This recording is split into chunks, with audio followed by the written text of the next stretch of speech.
And he wasn't the only one giving him that advice. So Prosenjit had written a letter to his father, Pulin Chandra, in a desperate attempt to get rid of his obsession with Tanya. Prosenjit wanted Pulin Chandra to arrange a marriage for him back in India. But his father wouldn't do it, not until Prosenjit came home and proved that he was no longer under Tanya's spell. Prosenjit just couldn't do it, though. He spent time with Alex, eagerly awaiting Tanya's return from Brazil. And as the summer came to a close, Alex brought Prosenjit along on a fateful errand.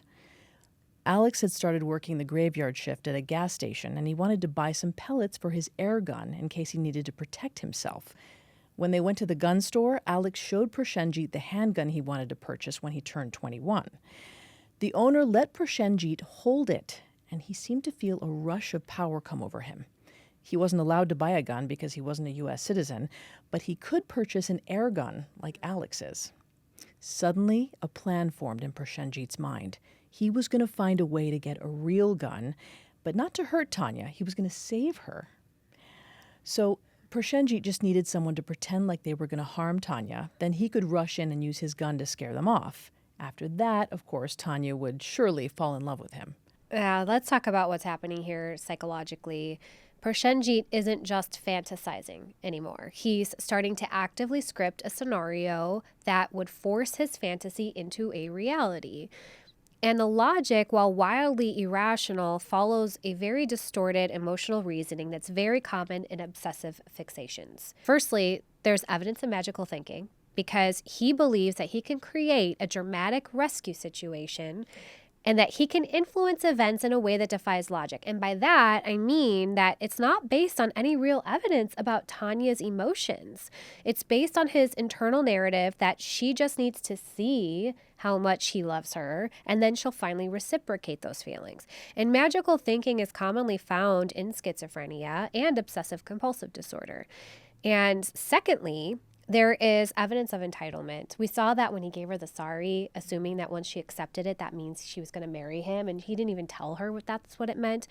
But he believes that he's entitled to her love. And there's also emotional desperation because the more helpless he feels, the more extreme his plans become. And now he's in the active planning stages. And he's acquiring a weapon, thinking about recruiting people, and staging. So now the risk for violence has exponentially increased at this point. Definitely. Dr. Engels, I have to ask, he's thinking the damsel in distress situation is going to make her love him.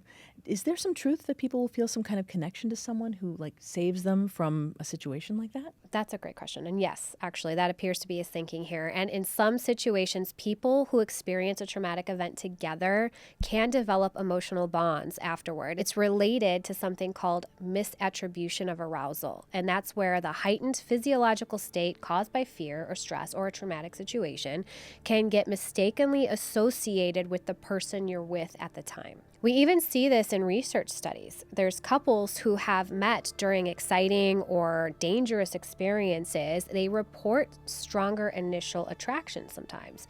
And Hollywood plays on this trope constantly. And this is key, these dynamics emerge naturally, not because someone stages it, and they happen in authentic moments, not orchestrated ones. What Prosenjit's doing is manufacturing danger to manipulate Tanya's emotions. He's trying to engineer a situation where she'll have no choice but to feel indebted, grateful, and emotionally bonded to him, at least in his perspective. But because it's entirely fabricated, it's removing her agency, and it's not grounded in reality because being manipulated into a fake, life-threatening situation wouldn't create love. It would likely create fear, betrayal, and trauma. But in Prosenjit's rigid, obsessional thinking, he's convinced that this heroic rescue is the missing piece to finally win her over. Will it be?